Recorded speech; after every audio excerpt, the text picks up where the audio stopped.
Good morning, everyone. Hopefully none of you are rusty today. I'm paralleling the Greeley Vineyard Church's teaching today. It's a series called Here Are Your Idols, Week 1. Application points for today is that we can be conformed back into the image of God daily when we focus all our worship on Him. So now I'm asking, do you have a daily routine that focuses on the image of God? What do you think God looks like? You know, is my faith getting a little rusty these days? Rusty metals can be redeemed and put back into use by simply burnishing, buffing, polishing, or applying grease, oils, or paint. I do some of that with my recycling. Here's a piece right here that I traded for some homeless people came in trying to, I traded something for this. It's an old door window of a car. And that car actually has history because the homeless folks there, they found all these completely buried underground cars. And what they did is they dug up all the pieces and parts and, turned them into money and whatever else that they could trade for. So, and here's another one that's like this right here. It's this. We'll see a little bit right now about this, my Picasso, maybe, I doubt it, Picasso lamp. I plagiarized part of this next statement from Joel Osteen. Every one of us has faced setbacks in life, that has rusted our faith. But the good news is that we don't have to stay rusty. Rusty faith can be redeemed. It can be revived better than the rusty metal. It can be renewed every day. It's a renewal of your mind. You just renew all your mind. Romans 12:2, do not be conformed to this world, but be transformed by the renewal of your mind, that by testing you may discern what is the will of God, what is good and acceptable and perfect. Part 6 of my story, I got a lot of help from the Holy Father, and up there it says I was able to renew a building that recycled my personal and business life every day. Perhaps watching this is something that may try to renew your mind and searching for the image of God within you. I hope you enjoy it. Hello and high fives out there to everybody. My name is Jack Jennings and this is my story.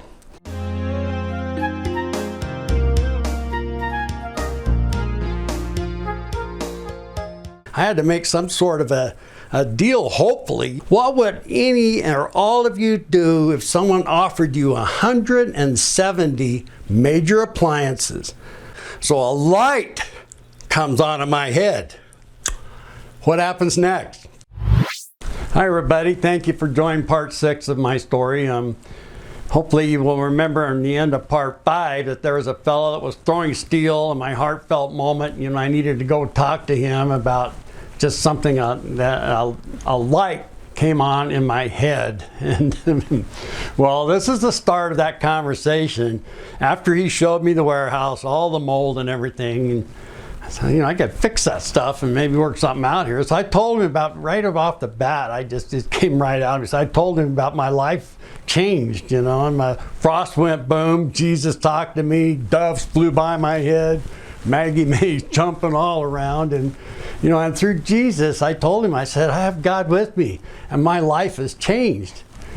And I told him that I was receiving 170 appliances, and I had nowhere to put them. And if you remember, I had my head in my hands, and I was praying about that, and I just didn't know what to do, where I was going to put them.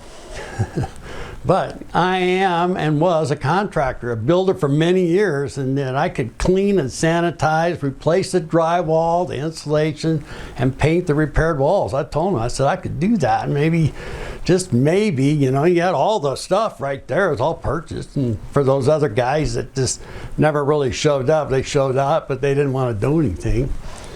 And I was hoping maybe that the building would be available and I could use it, fix it up and use it. Maybe for 30 days to sell the appliances and stuff. And the light just came on in his face. My light, it wasn't my light, but his light. And it says, we just worked a deal out right there and he handed me the keys. Now you talk about a planned moment from across the street, had nowhere to put things.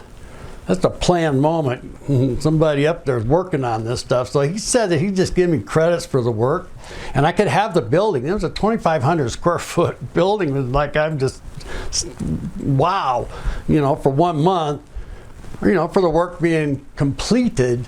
Then we could see where we were at that time when all that was done.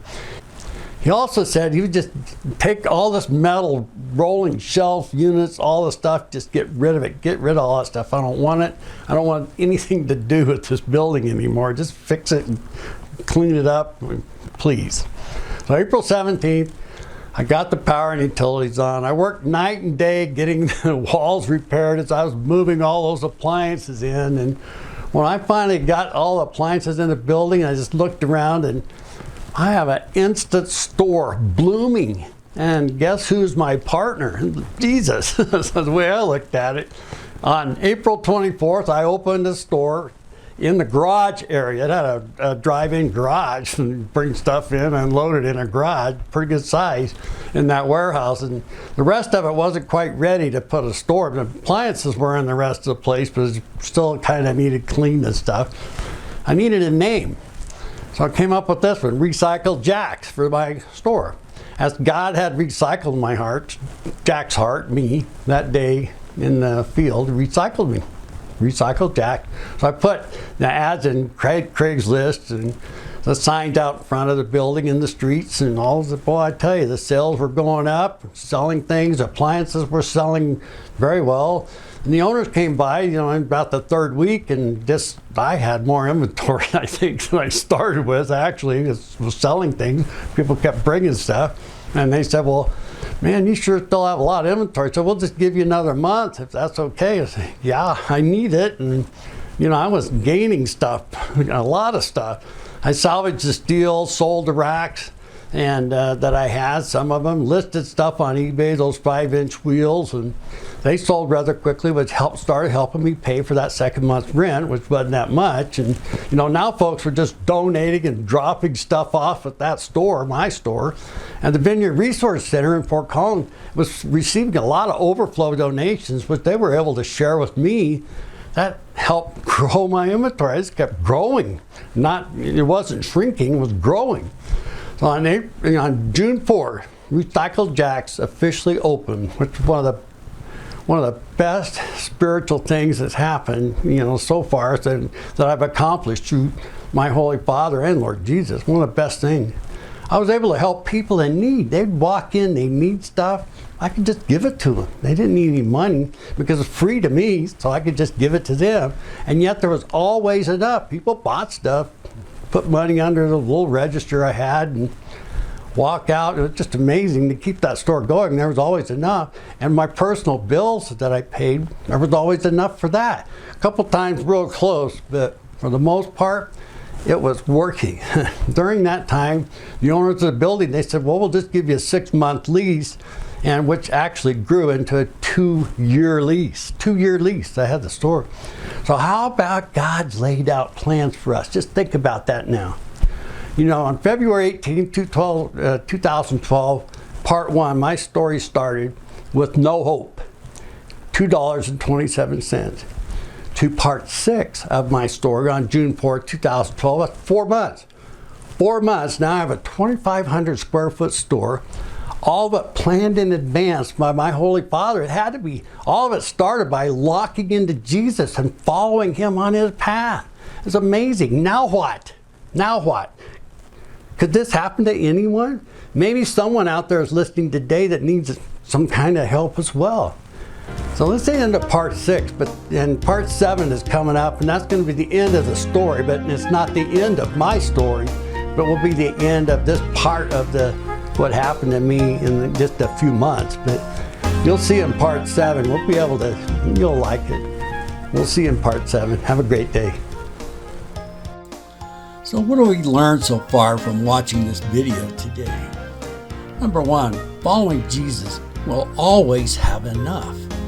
Number 2, when you help those folks in need, you'll receive blessings from above.